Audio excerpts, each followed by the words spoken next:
house on an island. I'm not the type of guy to promise stars. With you, I'm flying up to stellar heights. Tell me I'm wrong, tell me I'm right. It's something striking. Every time you say it out, my heart stops beating. Like two clouds in the sky, we colliding slowly, chest to chest. You are mine. 嗨，大家好，我是妮娜。我现在来到的是京都的天桥立车站。那这里呢是要进入海之京都地区的一个玄关口。海之京都就是包含我现在所在的天桥立，跟大家很喜欢的伊根州屋地区，还有武鹤等等的一些京都沿海地区的总称。不知道大家有没有来玩过海之京都的地区呢？其实我们之前也拍过蛮多支海之京都的介绍影片。从京都市区要到海之京都地区也很方便，直接搭特急电车大概2个小时就可以到天桥立这里了。而且海之京都这个地区其实非常的广，所以呢，我们这一次一样安排了2天1夜的小旅行，要带大家去一些海之京都更深入的景点哦。那我们就出发吧。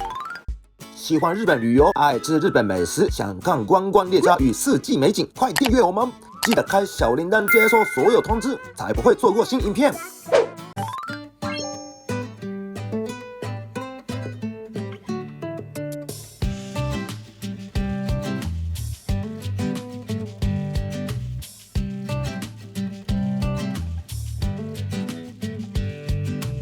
我们现在来到东京站这边有一间料理旅馆，叫做茶六别馆。因为大家去完天桥立可能会想说附近哪里有好吃的东西，那这边就推荐大家回到前一站的东京这边。这里其实是日本一种传统料理鲻鱼锅的发源地，所以冬天来到东京这边一定要点鲻鱼锅。这附近很多餐厅都会推出划算的5间鲻鱼套餐。那我们现在来到的这一间茶六别馆，就是用8800日币，现在换算成台币大概2000出头就可以吃到这个整个有6种不同料理的鲻鱼套餐了。像是有这个炖萝卜，还有生鱼片，料理方式的口感尝起来都不太一样，所以大家可以来体验看看。这边的鲻鱼锅其实跟一般的涮涮锅蛮不一样的，因为它的汤底里面除了高汤之外，放了很多萝卜泥，让鲻鱼涮完之后，它吃起来的口感是带一点点萝卜泥的香味，还蛮清爽的。那很推荐再加他们的这个特制的酱汁，吃起来呢，同时有鱼的香味，也有酱汁的甜味。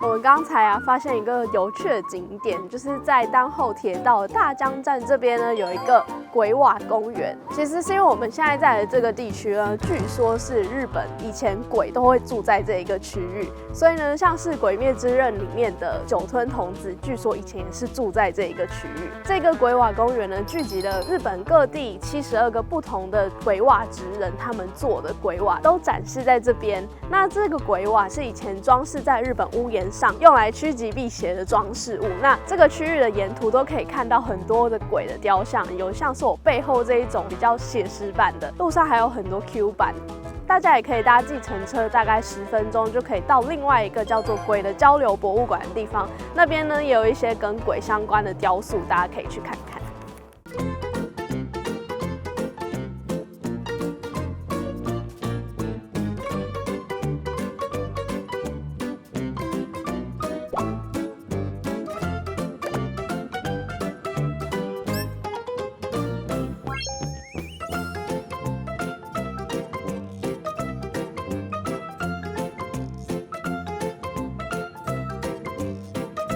那鬼瓦公园旁边的这个大江站，还有一个专门卖跟鬼有关的土产店。我们刚才就买了有鬼的铜锣烧，那不同的鬼是不同的口味，非常可爱。里面还有卖超大颗的鬼馒头啊，或者是一些很可爱的小文具，大家有时间的话可以去逛逛。好可爱哟！这是风铃吗？风铃哦，好可爱哦！因为它的声音有点钝。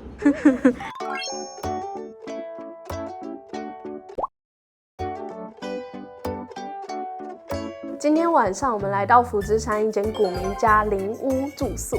这间灵屋呢，小小只有4个房间，它是福芝山当地很有名的老铺餐厅老板所开的店。那这个老板因为是福芝山出身的，所以他非常的希望大家都可以到福芝山来多多观光，就在这边特地盖了一间非常精致的古民家民宿。那这一间饭店呢，他们大量采用了海之京都这边的传统工艺元素，因为在这个区域呢，有越来越多的传统技艺渐渐失传了，所以老板就在这边使用了很多这些漂亮元素，希望让这样的传统工艺也能继续传承下去。像是柜台呢，就是使用跟京都东本院寺天花板一样的单玻漆工艺，所以它摸起来就是非常的精致，整个看起来是很高雅的。而且他们还有一点让我觉得非常用心的是，因为这里是古民家，那木造的古民家可能在走动啊，或者是隔音上都会比较弱一点。为了要让住在这边的客人可以有最好的体验，虽然有4个房间，但是一次只开放入住2组，因为这样呢才能达到隔音的效果。所以我就觉得真的是跟一般饭店做生意的想法非常不一样，是真的想要让大家好好享受在福芝山这边的时间。这个饭店还有一个贴心的地方是，除了房间里都有附水之外，在外面的公用空间还摆了咖啡，还有福芝山这边的茶，所以大家可以来这边拿杯子跟茶包泡咖啡，配房内的迎宾小店。大厅这边也摆了一些很可爱的小玩具，像这一个呢是一个音响，透过这些开关呢，自己设计出不同的音乐，像是有钢琴声啊、鸟叫声，那你可以让它有回音或者是没有回音，非常好玩，这个就可以玩很久了。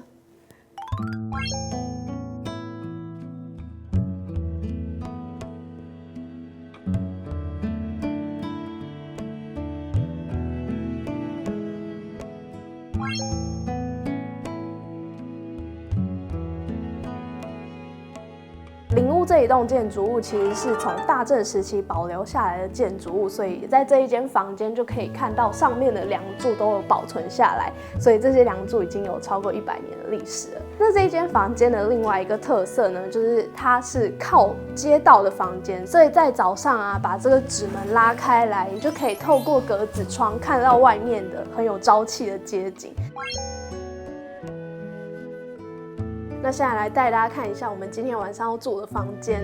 我们选的这一间呢，是一个2张单人床的房间。那它最大的特色就是拉开这个窗外的纸门之后，就可以看到1楼的庭园美景。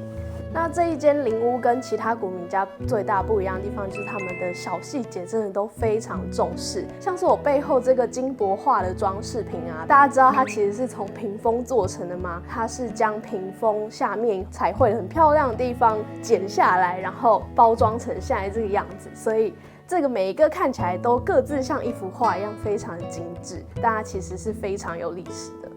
在灵屋还有一个大量使用的素材，就是我现在在的这一面墙，他们用的是海之京都林部市生产的一种叫做黑谷和纸的和纸。这一种和纸最大的特色就是它非常坚韧，不管是湿气啦，或者是怎样的搓揉，它都不太会破，所以就拿来使用在墙壁上。大家来到这边的时候，可以摸摸看这个和纸的触感。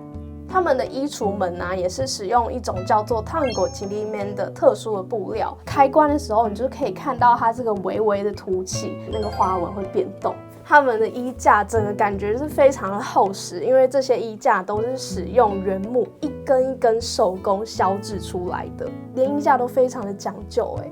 厕所这边又跟卧房有点不一样的风格，是它比较现代。那它的现代也还蛮符合和风的风格，因为它这个墙壁使用一般的水泥的原色，再配上这一点点的装饰。浴室也是做的蛮简洁的，但是有一个很大的块沐浴缸可以使用。这应该也是古董的盒子，超想带回家，不行啊。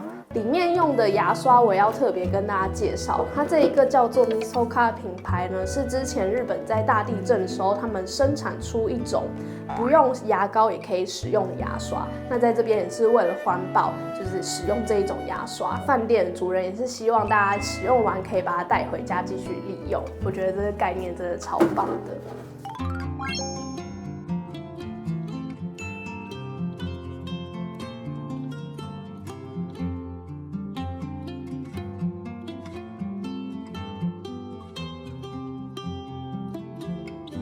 那因为林屋它其实没有晚餐的方案，所以推荐大家可以到距离林屋走路只要2分钟的鸭肉涮涮锅名店柳丁。那我们今天晚上点的是他们的涮涮锅套餐，大家看我眼前的鸭肉颜色超级漂亮，是很漂亮的玫瑰红，然后还有这一个是堆积成小山的9条葱。那刚才店员有跟我们介绍这个鸭肉涮涮锅的吃法，像鸭肉是大概涮10到15秒，葱是涮5秒就可以吃，因为这样才可以吃到食材最鲜甜的原味。好忙哦，然后要记得放葱。哦，对耶，这现在10秒了吗？应该10秒了吧？应该有。好，1、2、3、4。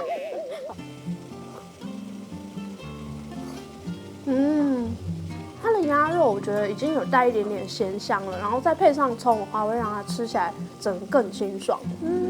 好顺口哦。这边还有一道是饭店的工作人员特别跟我们推荐的炸鸡，它的炸鸡就是跟我拳头一样大，这也是他们这边超级人气的料理。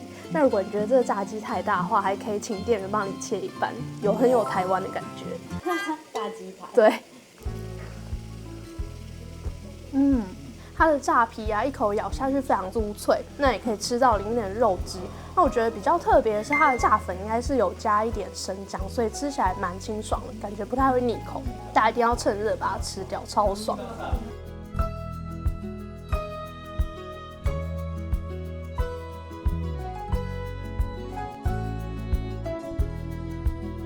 那我们现在锅已经吃的差不多了，要来做最后的结尾。因为其实在日本啊，吃完火锅有一个叫做締め的文化，就是会把主食放下去跟汤的精华一起煮，那最后就是做成这个火锅的最后一道料理这样子。那sorry， 这一个鸭肉涮涮锅的喜梅非常的特别，因为一般日本火锅的喜梅通常都会是白饭或者是拉面，但在这边呢，他们是最推荐用京都当地荞麦粉制成的荞麦面，把它放进去之后，只要涮一下就立刻可以起锅了。那我来试吃看看，先把这个面把它松开。鸭肉的高汤跟荞麦面其实很搭。就是常常看到荞麦面店，他们都会卖那个鸭肉荞麦面，所以一定是好吃的。那因为它是细面，所以可以吸附很多他们的汤汁，可以吃得到这个鸭高汤的鲜甜。那同时也保留一点点面的嚼劲。想要体验看看日本的喜妹文化的话，还蛮推荐在这边可以加他们的荞麦面的。订阅我们的频道，开启小铃铛，就能接受最新的日本旅游影片通知哦。大家早安，我们现在要准备吃早餐了。那早餐的会场呢，就在饭店的隔壁，走大概1步就到了。这个餐厅的会场呢，其实就是这一个古民家以前的厨房，所以可以看到天花板上有一点被炊烟熏黑的痕迹，这些都是100年前保留到现在的。早餐的部分呢，是和食便当，配上可以续碗的味噌汤跟白饭。不要看它的分量只有小小的，它每一道菜都非常的精致，像是使用现在秋季盛产的柿子或者是栗子做成的料理，还有酥肥的鸡肉跟京都这边的鸭肉，这分量感觉是刚刚好，不会有吃太饱的负担。鸡肉好好吃哦！大家有看到这个很特别的柱子吗？一般的古民家通常会是木质的柱子，但是在这个饭店里面会时不时看到一些这种玻璃的柱子。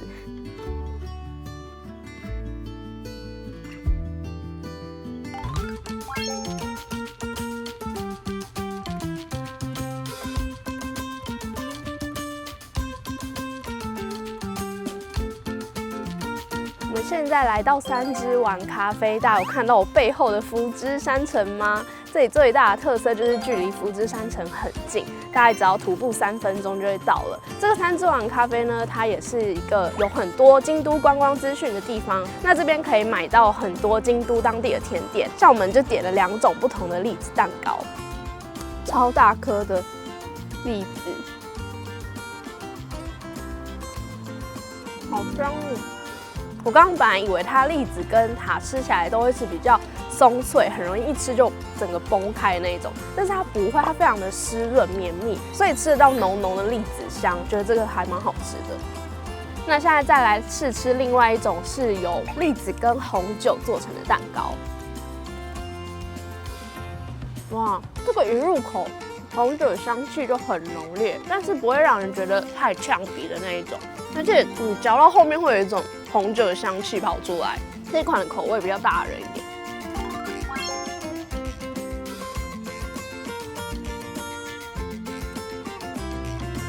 我们现在来到福芝山车站旁边的福芝山观光案内所，这边有还蛮多福芝山相关的旅游资讯，大家可以直接来这边看有没有什么推荐的景点。那另外一个重点是，这里有卖很多京都啊、福芝山这边的伴手礼，像是我们在大江山看到的鬼馒头啊、福芝山城相关的周边商品，这边都有卖。那要买栗子相关的周边商品，或者是其他手工艺品，就可以来这边找。那这里因为就在车站旁边，所以大家要搭车回去京都车站的话呢，记得先来这边买好伴手礼再回去哦。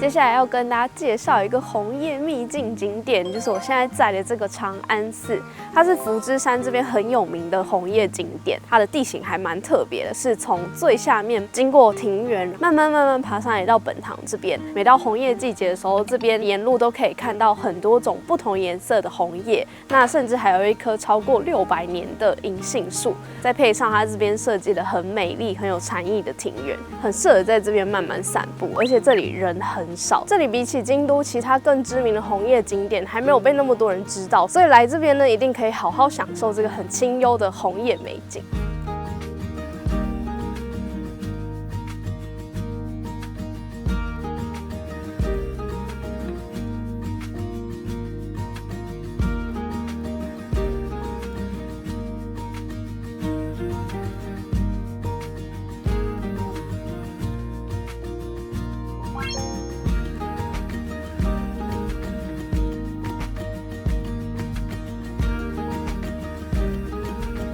我们今天午餐来到一间可以看到有两川的古民家餐厅，叫做丹波茶屋 Yuragi。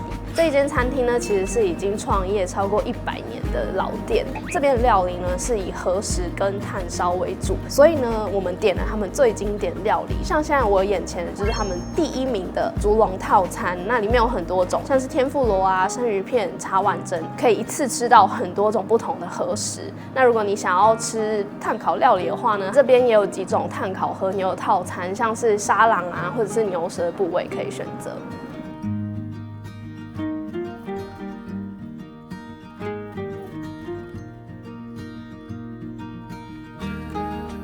我刚才吃的和牛呢，是它的沙朗部位。那我们今天用的是宫崎和牛，我觉得吃起来油花还蛮刚好的，不会觉得太油。然后一定要配白饭，超级下饭。那我点的竹笼御膳这边有蛮多种不同的料理，他们蔬菜料理都是用丹波这附近产的蔬菜。我刚才试吃的香菇就觉得它的咬劲非常的厚实，整体吃起来觉得有一种很温暖、很有家乡味的感觉。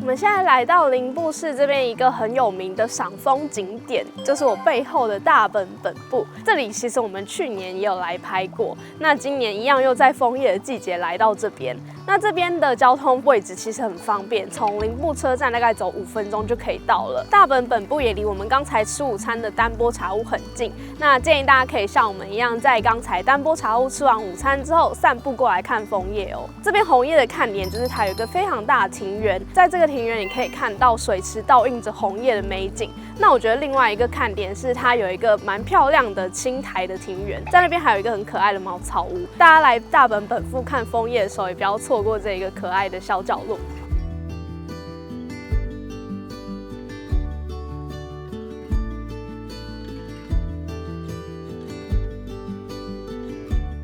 我们现在就来到这一次行程的最后一站林步车站，等一下要准备回去京都了。那这一趟旅行呢，我们是深入在海之京都的天桥立、伊根以外的其他区域，因为天桥立跟伊根大家都知道非常有名，景色很好看。但其实海之京都这个区域还有很多可以深度挖掘的景点，尤其像我们这一次啊，我觉得是吃好住好。我们住的古民家饭店非常的小巧精致，我个人最喜欢。那这2天吃的餐点像是虱鱼火锅啊，还有鸭肉涮涮锅，我也都非常印象深刻。所以如果你是已经有来过天桥立跟伊根人，很推荐你这一次可以照我们的行程来一趟超级深度的海之京都之旅。你喜欢买日本药妆或电器吗？那一定要用我们的优惠券，不管是松本清、Big Camera、藤井和德、多进屋，超多优惠券，让你免税又能再打折。现在就赶快到乐吃购日本下载吧！那我们这一支影片就到这边结束了。如果你喜欢这一支影片的话，记得帮我们按赞、留言，还有分享给你的朋友，也别忘了订阅我们频道哦。那我们就下一支影片再见啦，拜拜。